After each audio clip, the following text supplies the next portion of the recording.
Hi, my name is Will, and I want to talk to you today about stress and resilience, specifically how you can turn stress into resilience and strength. You know, we live in a time of relentless stress, and that stress really makes us sick.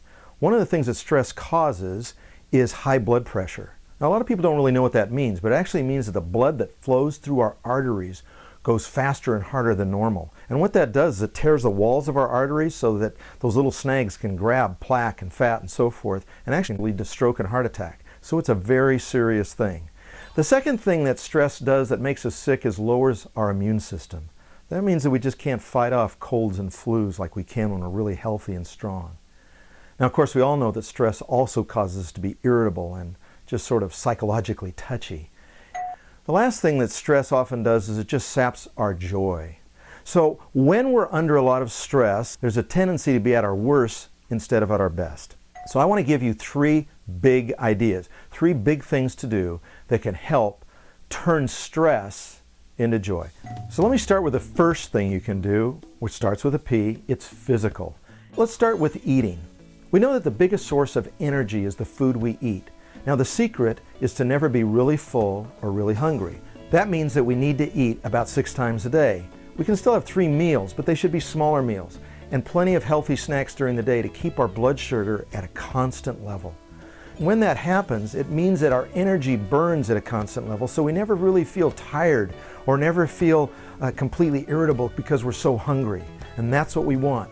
When we have blood sugar at the right level, we have a high degree of willpower. We naturally feel optimistic, and we feel the energy to take on whatever is thrown at us. Now, every time we eat, we should try to have a little bit of protein, a little bit of fiber, a balanced little meal. And that way, we can stay at our best all during the day. Now, second, we need to learn to move. If we're standing in the same place or doing the same repetitive motion over and over again, that's really hard on our muscles. So we've got to stretch. If we spend the whole day on our feet moving around, we might need a hot bath at the end of the day. What's also good is to vigorously exercise every other day. That means like walking 3 or 4 miles, or if you're in shape, running or lifting weights. Doing something that you enjoy, but that really gets your blood pumping and oxygen into your brain. And finally, there's sleep. If there's one thing that increases energy, it's getting 7 to 8 hours sleep a night. And we know when you should go to bed and when you should wake up. You should actually go to bed between 10:30 and 11 each night and wake up by 7. That's what science says will give you the most energy. Now, if you're having problems sleeping through the night, join the club. There's millions of us. Let me just give you a few tips on how to do that. First of all, make the room completely dark. When the room is dark, it makes our brain secrete melatonin, and that melatonin helps us sleep. It's the natural sleep aid. If the room is light or the TV's on or somebody's reading, get an eye mask. You need that darkness.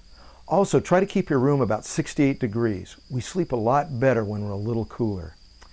Another strategy that I often use when I wake up in the middle of the night is an audiobook. It's a lot better than waking up and turning on a light. An audiobook of something that's a little engaging, not too stimulating, but just pleasant, will often help you drift back to sleep very quickly. Now, one strategy that I commonly use is meditation. I don't know if you've ever tried to learn meditation, but it's a way of focusing on your breathing. It's very, very boring. So sometimes when I wake up in the middle of the night, I just try to meditate on my breathing, and it's so boring I fall right back to sleep.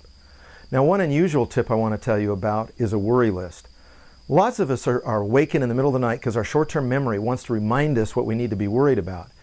And what we found is that if you just write your worries down on a sheet of paper next to your bed, your short-term memory will be fine because it knows that you've captured what you're worried about. Now, you can throw it away in the morning. It's just a way to empty your brain so your brain doesn't keep waking you up.